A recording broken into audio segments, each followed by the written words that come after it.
El profesor Mirko Skárica es doctor en filosofía por la Universidad de Navarra, licenciado en filosofía por nuestra universidad, Pontificia Universidad Católica del Paraíso, y ejerció la docencia en varias universidades chilenas, entre ellas, bueno, obviamente su casa de estudios, su alma mater, nuestra universidad, pero también la Universidad Católica de Chile, la Universidad Adolfo Ibáñez y otras universidades. El profesor Skárica es un experto en lógica, ¿no? Lógica del lenguaje y otros estudios desde la filosofía griega, como finalmente los autores clásicos nos informan sobre estos estudios específicos de la herencia aristotélica prácticamente en Occidente.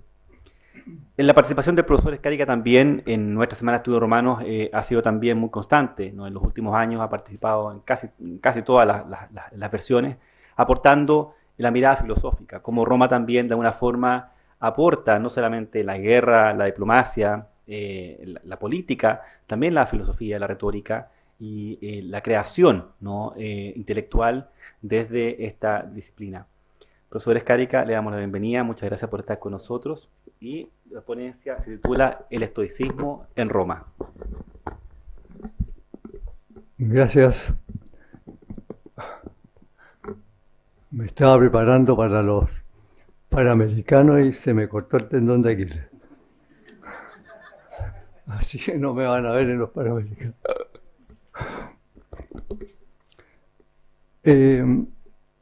Acabamos de ver y oír una exposición sobre las inscripciones de los acontecimientos que quedaban grabadas ahí para la vista y el testimonio del pueblo greco-romano.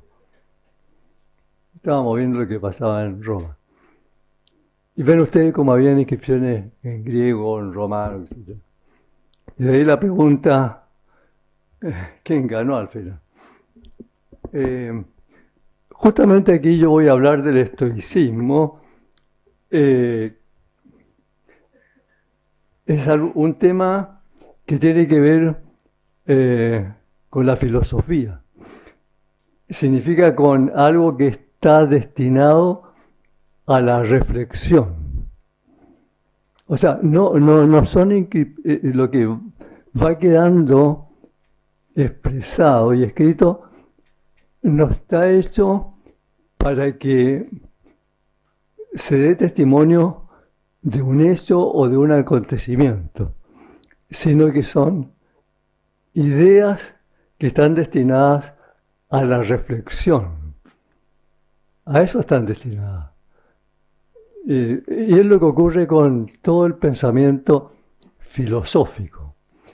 Y muchas de esas expresiones han quedado en el registro de la memoria colectiva, que se van repitiendo, y gran parte de las primeras reflexiones filosóficas se han captado por el testimonio de gente o pensadores que al ir dando testimonio de lo que se pensó, va registrando, entonces se ha ido rescatando lo que pensaron los más antiguos. Pero después, a continuación, va quedando escrito esto.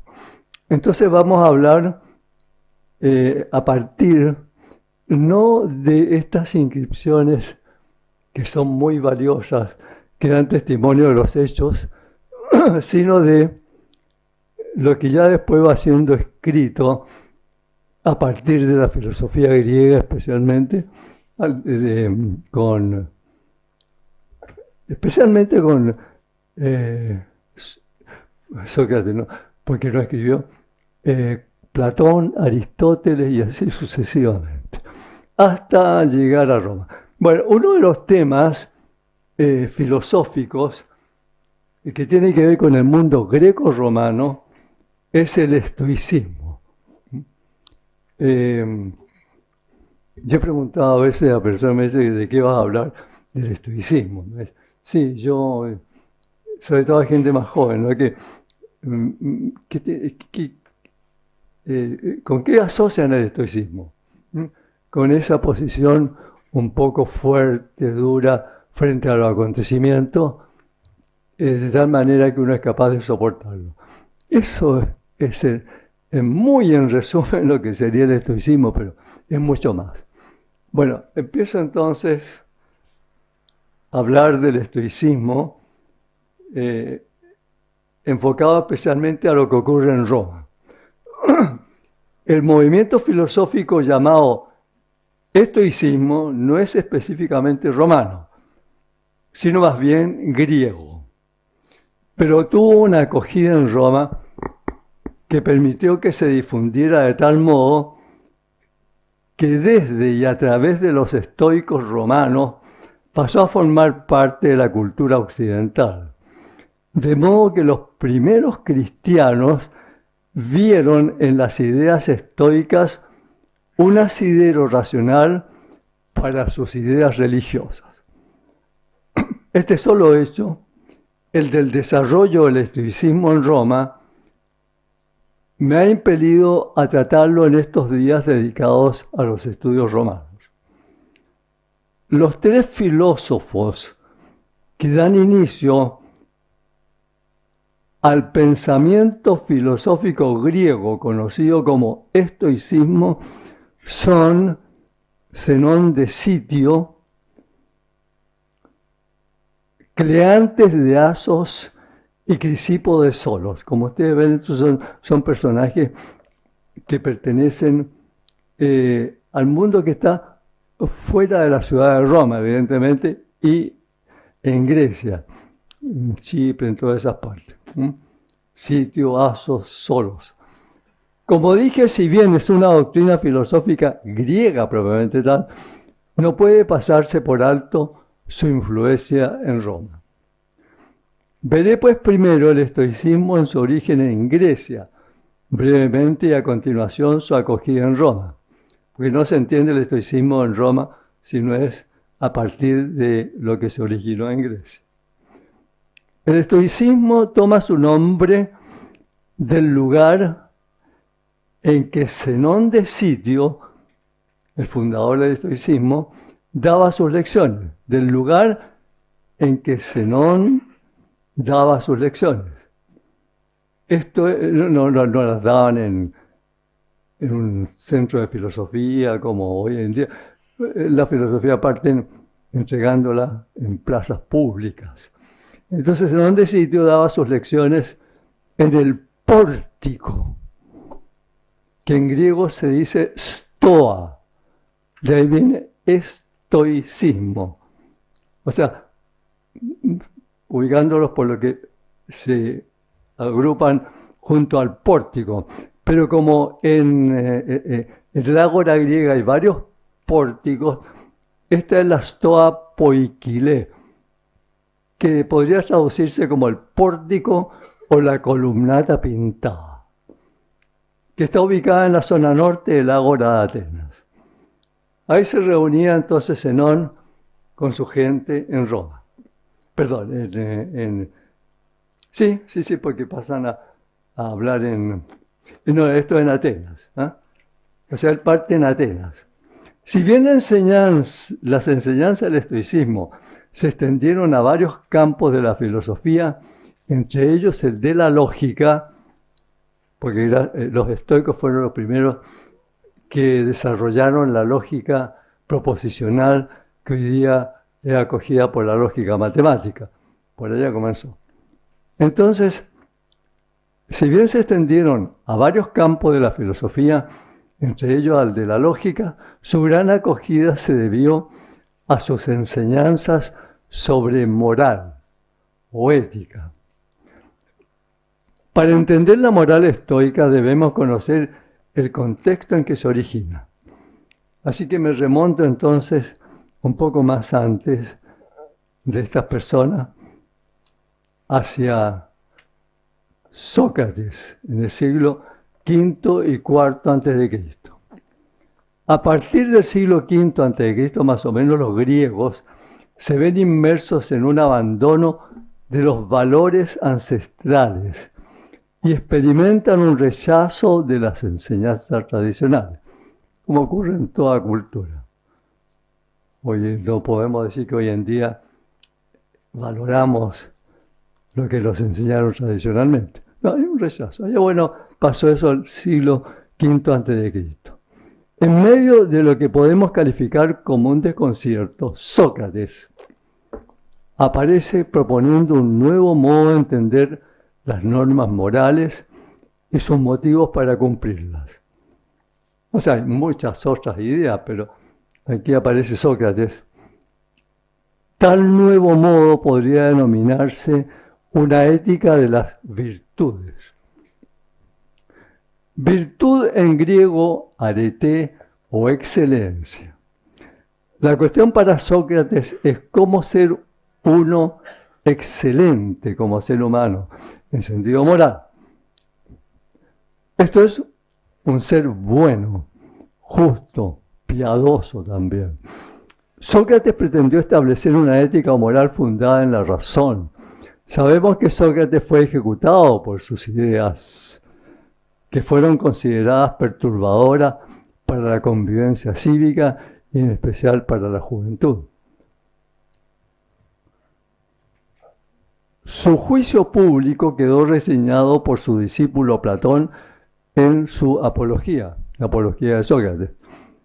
Ahí aparece la defensa, justamente Apología, la defensa de Sócrates en el juicio público. La ejecución misma y su entorno fue reseñada por el mismo Platón en su obra Fedón.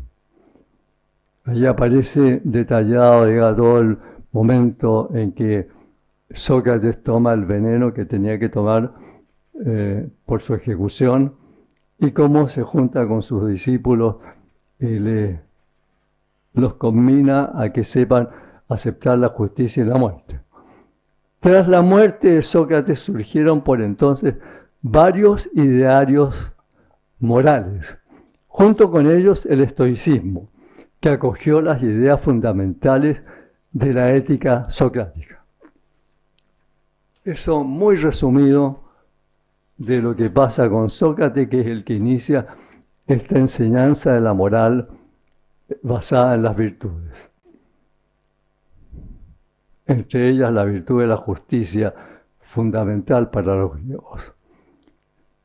Bueno, paso a los estoicos, los principales estoicos y fechas. Ya mencioné a Zenón de Sitio, del 334 al 262, siglo IV al III a.C., con Cleantes de Asos y Crisipo de Solos, del 280 al 206.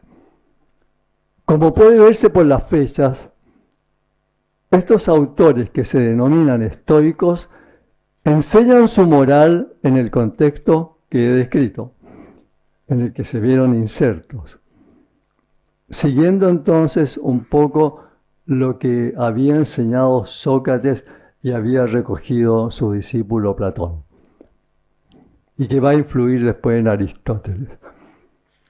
Pero aparte de los estoicos, otros grupos enseñaban públicamente en qué consiste, según su parecer, una vida buena.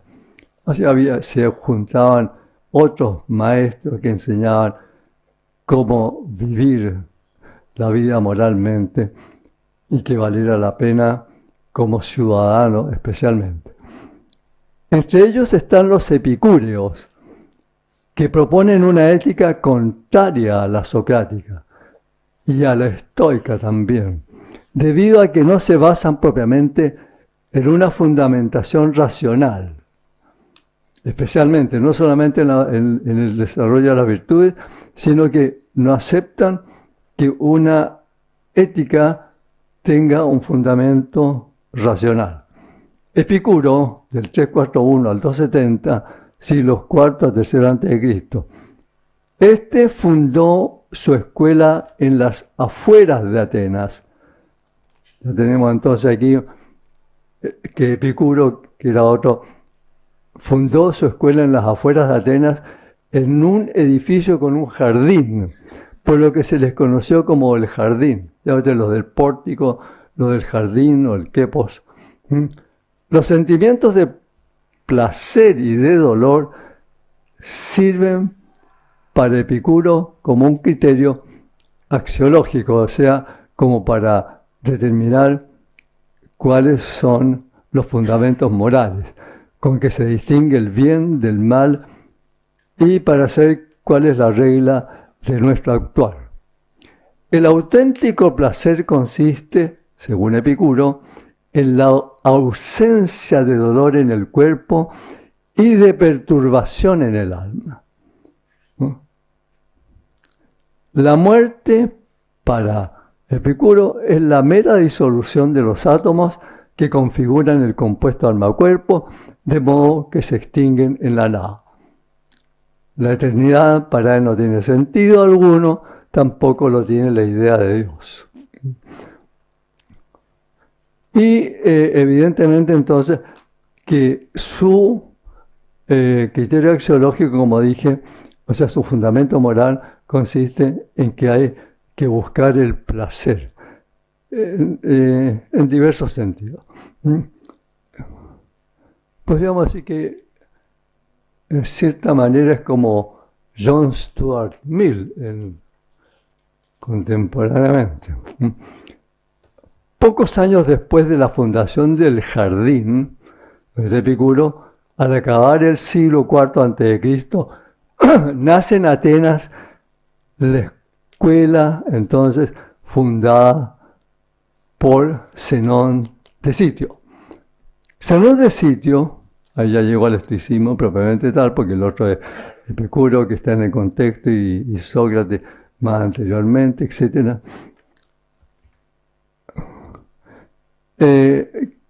Entonces, pocos años después de la fundación del jardín, al acabar el siglo IV a.C., nace en Atenas la escuela estoica fundada por Zenón de Sitio. Zenón de Sitio, chipriota de nacimiento, funda su escuela en Atenas. Él viene desde fuera. Por no ser ciudadano ateniense, no poseía derecho de comprar un edificio, por lo cual se debió conformar con enseñar en las afueras de un pórtico la stoa poikile. Esto explica por qué iban delante de un pórtico y no se juntaban como otros en algún edificio. Bueno, Sócrates también enseñaba en la afuera, en el ágora. Pero después Platón funda la academia y el otro el liceo, Aristóteles. Bueno, por lo cual se debió conformar con enseñar en las afueras de un pórtico pintado. Este Zenón, al igual que Sócrates y los epicúreos, propone una filosofía como arte de vivir, en pos de la búsqueda del bien y la felicidad. Pero rechaza tajantemente el planteamiento de Epicuro de que el mundo y el ser humano son un conjunto de átomos que finalmente se disuelve. Y tampoco acepta la identificación del bien con el placer. Zenón se va a inclinar por las ideas enseñadas por Sócrates. O sea, él mira más bien a lo que enseñó Sócrates. La moral es algo que es guiada por la razón y no por los sentimientos. Y además tiene como un fundamento algún ser superior, que llamaban Dios. No era el Dios cristiano, evidentemente, Dios. Existía la idea de Dios entre los griegos, Zeus. Pero el principio fundamental de la ética de los estoicos es que la felicidad se obtiene viviendo según la naturaleza. ¿Cómo? Se trata de una conciliación del propio ser con la naturaleza. Esta conciliación se denomina en griego oikeiosis.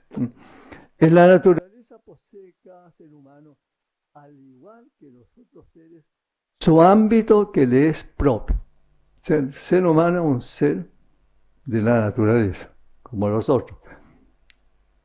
Y por lo tanto tiene que acomodarse, igual que los otros seres, para vivir y sobrevivir, acomodarse a la naturaleza. ¿Pero cómo? Hay que vivir como los animales, entonces. No, los vegetales, explicaban bien, lo hacen en forma inconsciente, y los animales instintivamente. Lo que hacen por un impulso innato que le ha grabado la naturaleza. El ser humano, en cambio, esta acomodación o consideración con la naturaleza debe hacerla el ser humano según el dictado de la razón. Es que tiene que buscar con la razón qué es lo que le corresponde y cómo está destinado por la naturaleza a vivir. Y eso es, por eso es un ser, ya piensan que es un ser racional. De ahí que para los estoicos el auténtico bien es la virtud, que es algo que se entiende solamente a partir de la razón. Debe considerarse que para el ser racional se da un doble plano de valorización ética, lo que atañe a la vida corporal y lo que atañe a la vida racional, dado que se considera que propiamente bienes morales son los que aprovechan al ser racional, al logos. Todas aquellas cosas que están referidas al cuerpo se consideran moralmente indiferentes, adiáfora, como es la vida, la salud, la belleza física, la riqueza, son indiferentes. Las acciones humanas que se realizan conforme al logos son las virtuosas y las contrarias son las viciosas. Cuando tales acciones se llevan a cabo conforme a la naturaleza, se les denomina katekon, esto es, acción conveniente o deber. El katekon, que fue traducido por Cicerón como officium, como oficio, o deber. Según los estoicos, las leyes no son producto del arbitrio humano. No es que mediante la razón determina cómo voy a hacer yo, no. Diciendo que busca en la naturaleza cómo le corresponde vivir, sino que son expresión en la naturaleza de una ley eterna, del logos eterno, dictado por la providencia divina. Paso a referirme ahora al escepticismo romano. Los primeros estoicos vienen de fuera de Roma propiamente tal, y son Panecio de Rodas, siglo II a.C., Poseidonio de Apamea, siglo II a I a.C. Panecio de Rodas organizó una escuela estoica en Roma. Fue altamente considerado por Cicerón, quien lo tomó como modelo de sus escritos. La obra acerca de los deberes de Panecio de Rodas sirvió de base a los dos primeros libros sobre los deberos, o sea, de Officiis de Cicerón. Poseidonio, discípulo de Panecio, enseñó a Cicerón en Rodas y permaneció un tiempo con él en Roma. En la presentación de la doctrina estoica en el segundo libro de Natura Deorum, Cicerón siguió probablemente a Poseidonio. Bueno, ese Panecio de Rodas, entonces digo que con el cual tuvo contacto Cicerón, ahora también ahora paso a Poseidonio de Apamea. Aparte de ser un político, fue un reconocido astrónomo, geógrafo, historiador y filósofo. Fue discípulo de Panecio de Rodas. A Rodas fue a oírle Cicerón en el 78 a.C. Eso ya lo mencioné. El testimonio del estoicismo en Roma, aparte de los escritos de Cicerón, se hallan los escritos morales de Lucio Séneca, en el Enquiridion de Epicteto y las meditaciones del emperador Marco Aurelio. Nos referiremos a estos escritos estoicos partiendo por Cicerón. Cicerón, siglo II a I a.C., 106 a 46 a.C.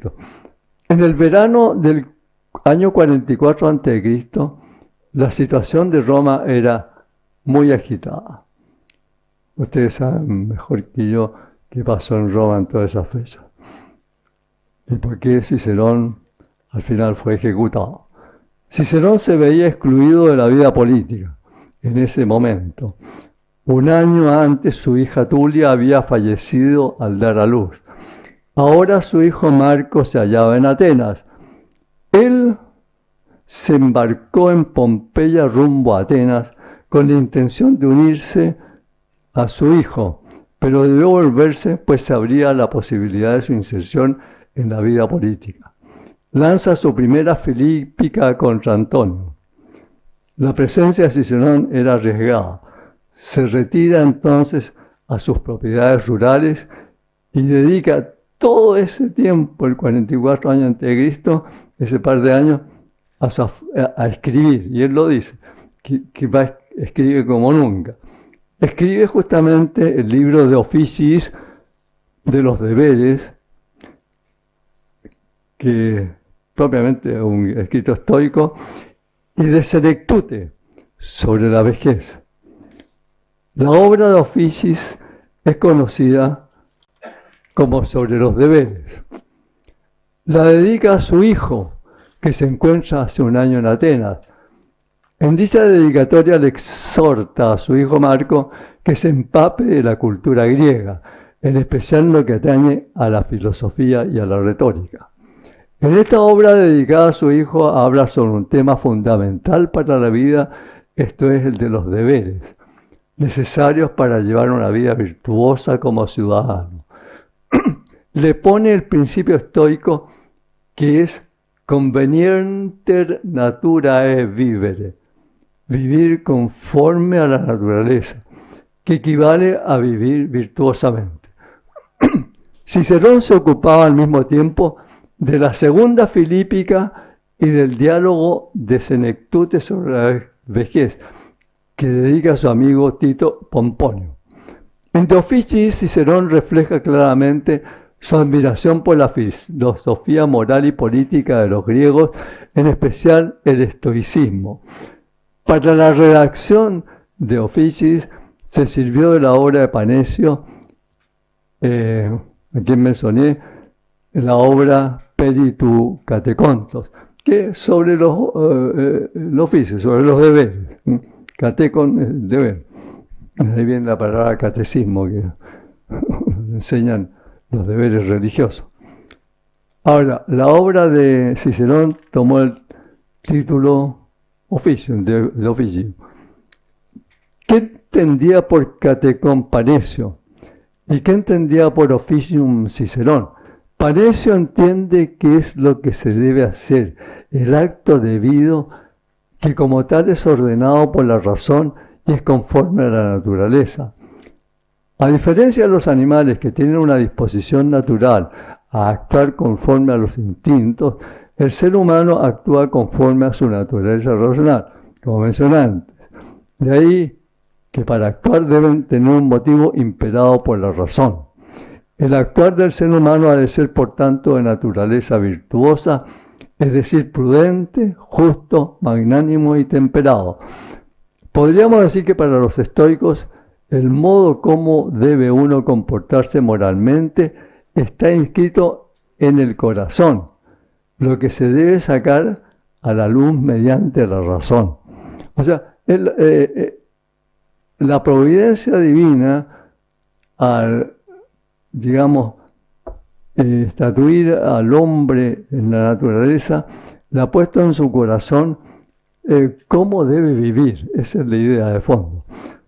Cicerón corrige a Panecio, quien sostiene que en la deliberación de una decisión se ha de tener en cuenta si lo que se quiere hacer es honorable o si es útil y en qué medida se oponen entre sí. Cicerón considera, en cambio, que se da de tener en cuenta primeramente la mayor o menor honorabilidad o utilidad, y en qué medida se oponen entre sí dichas diferencias. Vemos así que la concepción de Cicerón es un poco más relativa que la de Panecio. Es algo muy mínimo.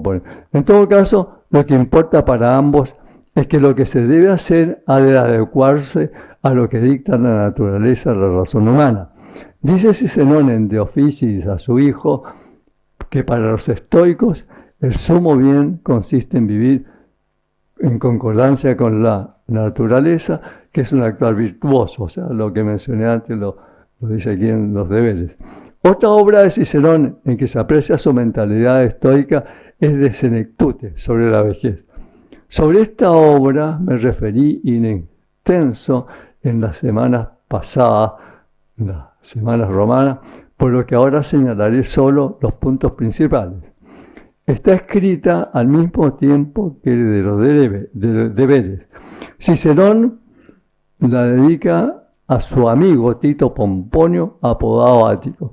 O sea, en esta ocasión, cuando está escribiendo Cicerón, él tiene muy claro que su destino era morir, que ya estaba enjuiciado propiamente tal. Está escrita entonces en forma de diálogo entre Catón el mayor y un par de jóvenes que admiran al viejo Catón por su vida y trayectoria. Es importante tener en cuenta que Cicerón da a entender a su amigo Tito Pomponio que él, en boca de Catón, pone lo que son sus propias ideas. O sea, al leer esta obra de Senectute, que es interesantísima, Cicerón da a saber que ahí están sus ideas propiamente. Es así que Catón, apodado el sabio, dice a sus jóvenes admiradores: Inoc sumus sapientes, quod naturam opticam ducem tanquam deum suecimur eique paremus. En esto somos sabios, en que seguimos a la naturaleza guía óptima como a un Dios, y a ella obedecemos. En esta obra Cicerón explica por boca de Catón el Viejo el sentido de la vida en las distintas etapas hasta la muerte, o sea, desde la infancia, la juventud, la madurez y la vejez. Y ahí enseña cómo hay que enfrentar la muerte, que debe ser enfrentada como un estoico. Se basa en las ideas de Platón para defender la espiritualidad del alma y su inmortalidad, de modo que espera el encuentro con los que le precedieron en la partida. Está la idea de que el alma es inmortal y que se van a encontrar con los que le precedieron en la muerte. Evidentemente que no está la idea de la resurrección, pero está la idea de que nos vamos a encontrar con los antepasados. Paso a Epícteto, otro romano del siglo I al segundo, del primero al segundo después de Cristo. Epícteto nació en Hierápolis como esclavo de Epafrodito, un liberto de Nerón. Asistió en Roma a las clases del filósofo estoico Musonio Rufo. Después de su liberación abrió en Roma una escuela filosófica propia, siendo expulsado por Domiciano. Más tarde abrió una escuela en Nicópolis, en Epiro. Sus enseñanzas se conocen gracias al político romano Arriano de Nicomedia, quien en su juventud visitó la escuela de Epícteto. Este político romano, Arriano de Nicomedia, editó las enseñanzas de Epícteto, pero en forma de diálogos con sus discípulos bajo el título de Diatribae, o sea, discusiones, diálogos. Estos diálogos influyeron fuertemente en Marco Aurelio, el emperador. También compuso Arriano de Nicomedia un Enquiridion o manual de las enseñanzas de Epícteto en que expresa las máximas estoicas. Paso entonces a Lucio Séneca, del siglo I a.C. al primero después de Cristo. Lucio Séneca fue tutor de Nerón. Nació en Córdoba, o sea, en la parte que corresponde ahora a España. Nació en Córdoba, en la provincia romana de Bética. Fue llevado a Roma siendo aún niño. Posteriormente, por razones de salud, es llevado a Egipto por su familia. Vuelve a Roma el año 31, donde inicia su carrera política. Posteriormente se convierte en tutor del futuro emperador Nerón. Al ser asesinado el emperador Claudio en el año 54, él y Burrus adquieren gran poder, al que Séneca renuncia cuando muere Burrus en el año 62. Se retira y se dedica a sus escritos filosóficos. Sus enemigos lo acusan de haber tomado parte en la conspiración contra Piso y debido a eso es condenado al suicidio por Nerón en el 65 después de Cristo. Ahí, tutor de Nerón, pero al final Nerón lo condena al suicidio, en el sentido que él tenía que infligirse la muerte por orden, ¿no? Como pasó con Sócrates. Sus escritos filosóficos son de carácter moral.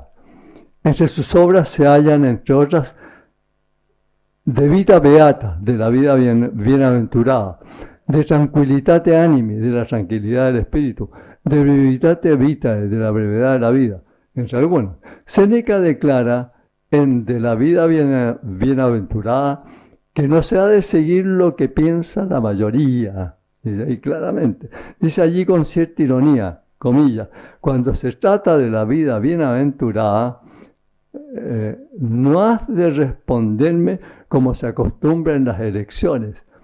Este partido parece tener la mayoría, pues por eso mismo es la peor, dice Séneca esto claramente en su escrito, en latín. Se trata de conseguir lo que nos pone en la felicidad eterna y no lo que agrada al vulgo, que es el peor intérprete de la verdad. Al hablar del vulgo aclara que no se refiere a alguien en particular por su condición, pues vale tanto para los de alta como de baja alcurnia. Tampoco se trata de lo que predica algún seguidor del estoicismo, sino lo que él por sí mismo juzga según el principio estoico, a saber, vivir conforme a la naturaleza. Dice, comillas, por ahora, con el parecer unánime de los estoicos, concuerdo con la naturaleza. La sabiduría consiste en no separarse de ella y formarse a su ley y ejemplo. Séneca enfrenta a los epicúreos. ¿Puede saltar un poco?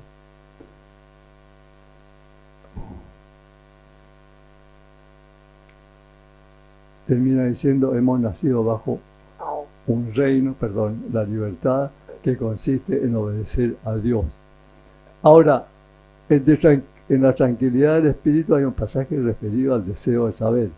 Podría decirse con Aristóteles que el deseo de saber es natural a todo ser humano, y además que su cultivo lleva a la tranquilidad del espíritu o al ocio, como él lo llama. Me salto ahí. Hoy sería interesante leer todas estas cosas de Séneca. Yo las leo en latín, todas estas cosas, y son interesantísimas. En el diálogo referente a la brevedad de la vida, habla Séneca no directamente de la muerte, ni cuál sea la condición del ser humano tras ella, ni de Dios propiamente tal, pero sí pone a consideración la idea de que no es lo mismo preocuparse de las tareas de este mundo que reflexionar sobre Dios y las maravillas de este mundo junto con nuestra condición tras la muerte, es decir, como él lo dice, en donde nos coloca en la naturaleza cuando nos desata de los cuerpos. Voy a terminar con Marco Aurelio. El emperador Marco Aurelio escribió sus meditaciones en el campamento.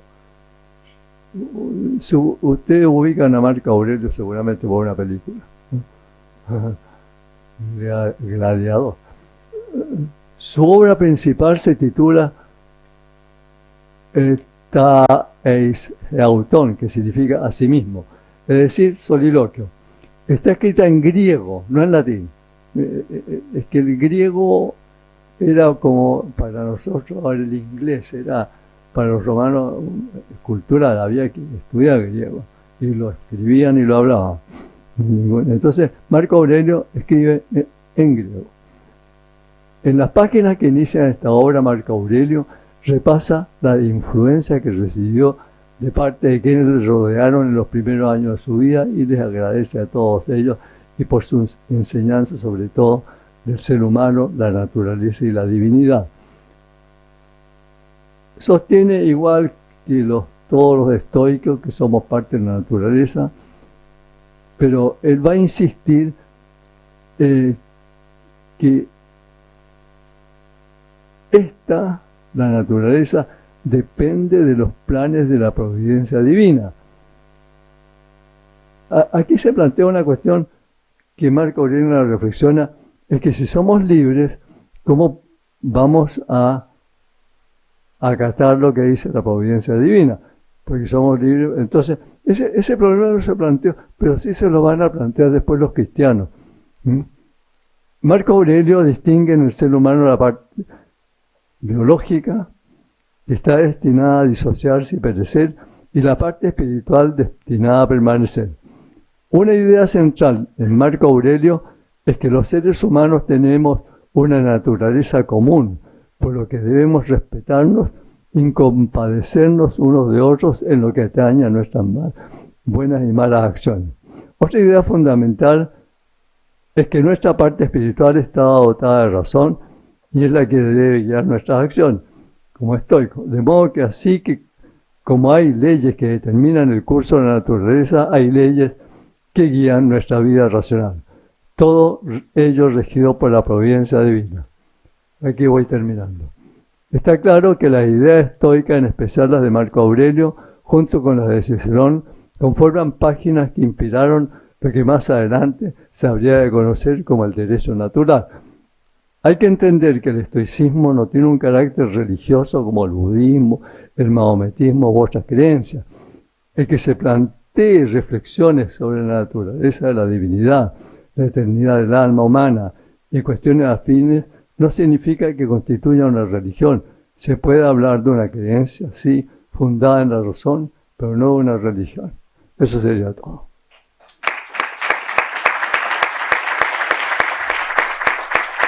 Gracias. Sí, Camilo.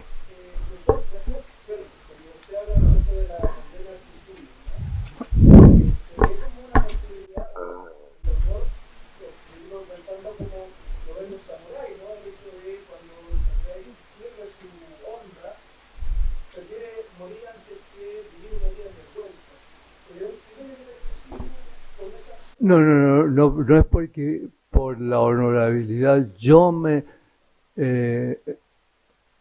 digamos, decido mi muerte, ¿no? No, es como pasó con Sócrates y como pasa con él, es que si la ley lo determina y está dentro de las leyes que lo determine, y en este caso el emperador, como pasó con Sócrates, si yo obedezco las leyes, tengo que obedecer aquella orden. Es como sería si en un tiempo posteriores a mí me hubieran, digamos, por ley, digamos, enviado al fusilamiento. Entonces diría yo, ¿qué voy a hacer? Nada, tengo que aceptarlo nomás. Entonces, esta es la idea, tengo que aceptar la muerte, pero ellos decían siempre, nunca debo yo quitarme la vida porque eso no lo manda la naturaleza, ¿no? Está contra la naturaleza, porque la muerte es algo natural. Entonces, tengo que aceptar la muerte natural, evidentemente. Pero si la ley determina que yo debo morir por alguna ley justa, debo morir. Esa es la idea. Además de complementarlo con la excelente lección, te pregunto si crees que es posible, tanto para un romano antiguo como para un pagano actual, ser simultáneamente epicúreo y estoico. ¿Ser a la vez? No, porque hay una contradicción, porque el epicúreo debe buscar siempre lo que le place a él. O sea, evitar el dolor en todo lo que sea posible. En cambio, para el estoico, al revés. Todas aquellas cosas que son las enfermedades, los dolores, esas son cosas indiferentes. De tal manera que yo aceptaré o no aceptaré en la medida en que sea algo racional para la naturaleza. Y por eso dicen frente a Epicuro, los escritos, que no se trata de evitar todo placer, porque hay placeres que acompañan a la vida virtuosa. Por ejemplo, una convivencia racional con amigos da un cierto placer. Hay cierto placer en la vejez, en el escribir, en el conversar con amigos. Entonces, si eso es racional y no va contra la vida virtuosa, eso sí, o sea, un placer controlado, a diferencia de Epicuro. Entonces sería, no se es epicúreo por aceptar el placer, así no, sino que hay ese control según sea razonable o no. Eso es lo que le voy a responder ahora. Profesor Escarica, me ha alegrado mucho oírle, y felicito con su intervención, oírle hablar de Séneca, hablando evidentemente, porque primero yo vengo de Córdoba, y en Córdoba, pues, el carácter senequista diferencia, o por lo menos ellos no son de Córdoba, pero imprime carácter la filosofía de Séneca, sobre todo el componente estoico de despego ante los bienes mundanos, ante el lujo y ante la riqueza, ¿no? Y la segunda razón es porque mañana en mi intervención, cuando hable del lujo asiático y del impacto en Roma, pues voy a utilizar como piedra de toque precisamente a los aldeos cordobeses, y una referencia sobre el despego de la riqueza y poniendo un poco como ejemplo de sobriedad ante la vida y de despego ante la riqueza a Elvia. Ya, sí, claro, justamente. Es que ya un poco, digamos, conecta su intervención, por lo menos en la parte de Séneca, con alguna de las cosas que voy a hablar mañana. Séneca tiene pasajes, por ejemplo, en su escrito Morales, en que hablan en contra de las personas, por ejemplo, de todas estas personas que quieren saber, pero para mostrarse cultos, compran libros y llenan sus estanterías de libros, pero dicen, pasan la vida sin siquiera leer el índice de los libros. Y que, claro, entonces, bueno. Sí, quisiera expresar el agrado muy Escarica de volverlo a escuchar y comentar a partir que Mirko Escarica ha expuesto desde la primera semana de estudios romanos y su nombre figura en un artículo en el primer volumen de los 29 que se han publicado.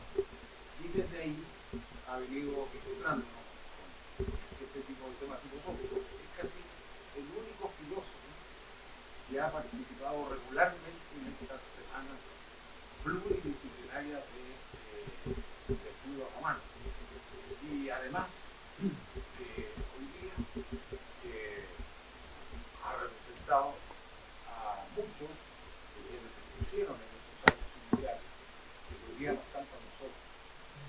Entonces es muy grato poder verte, escuchar y disfrutar de tu compañía.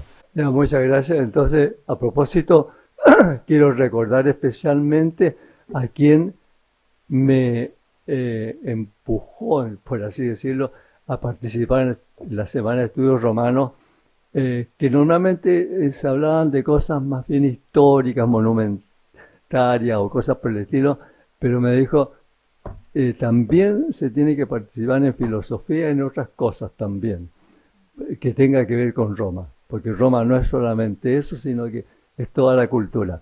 Y él, el que fue el profesor Héctor Herrera. Así que a él dedico esto. Muchas gracias.